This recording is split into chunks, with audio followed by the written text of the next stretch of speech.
Colin Archer brings up a very good point. He says, I still haven't watched Fallout, but I've advised to stick with it until the episode 4. Okay, so here's my thing. I watched the first episode. I really liked it, right? I really liked it. I didn't feel confused at all. It was...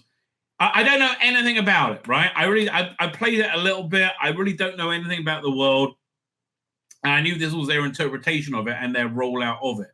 So for me, the first episode I thought was stunning, right? I thought, it really introduced me to a very interesting world that I don't particularly understand. It's very stylized and unique, and I look forward to finding it more.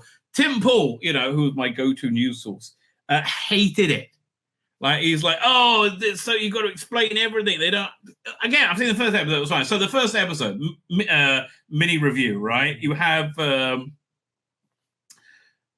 you have a first sequence with Walter Scroggins, who is he was on the Shield first. You see, you know him around, right?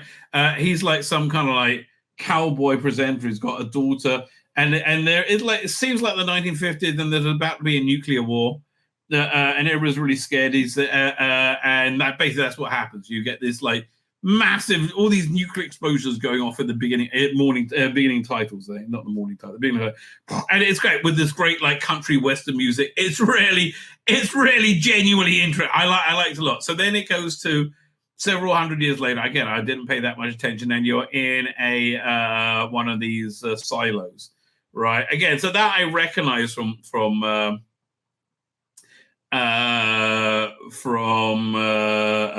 what I knew of Fallout, right? You have these, these like cool silos people living with a very like 1950s view, and you got like the protagonist who is, for me, hot enough, right? She definitely for the male gaze, right? Definitely for the male gaze, and for some reason I can't remember. She can't get married, so she makes there's some kind of thing with the next silo where they have an exchange program or something. And again, I like silo life. Like they're having, when they meet these people, they're in, there's this cornfield, but they're all underground. So you have a back projection of there being, idyllic weather, right? It's all very idyllic 1950s, right? So there is a plot point, right, which I don't want to spoil, right? But things suddenly get crazy in the silo. And there's like a massive battle happen, but that's kind of reflected by the film that makes the background gets burnt. And so you see like suddenly the whole Milo is like an inferno, right? Absolute inferno. I think, I wasn't sure that Carl McLachlan plays like the main character's father. Right, there's a mystery about who her mother is. Again, I was really interested in this world, right? At the same time, you got this other character who's training with this paramilitary organization to be like these, in these like super battle suits. That's quasi religious, and again, don't know anything about it. I'm looking forward to watching, episode 2. So it rolled out now, and then at the end you had like Walter Scroggins again without a nose, being some kind of like immortal character for some reason, and I didn't understand it, but I'm like, well, I'm sure it's gonna unfold it to me, right? I think it's gonna unfold to me. I'm currently playing New Vegas again. Haven't played anything except 4 and Assembly 6.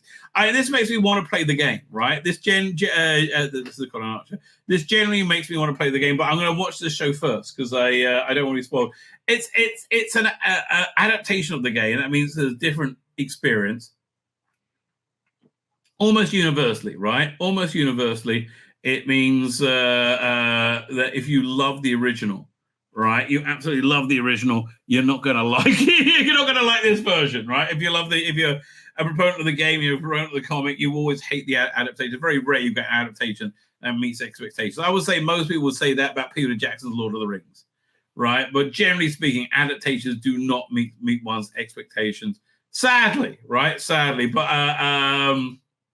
again, I had no expectations because I quite liked it. Like I genuinely quite liked it. In fact, I might go and watch the other one right now.